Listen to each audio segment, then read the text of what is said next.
Hello friends, in today's video I'm gonna be walking through how to unsubscribe from Shopify. But before getting started this video, make sure to subscribe. How to 1 minute. So open your admin panel and go to settings and select plan. And right now I'm using trial version. If you have their paid plan or subscribed their paid plan, you will get here the cancellation option. So you have to click on cancellation or deactivate.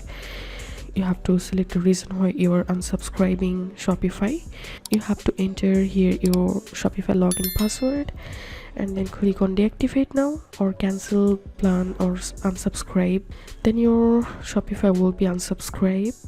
If you think to see more Shopify videos, please check the links in descriptions. If this video helped you, give a thumbs up and please consider subscribe. How to 1 minute. Thank you for watching.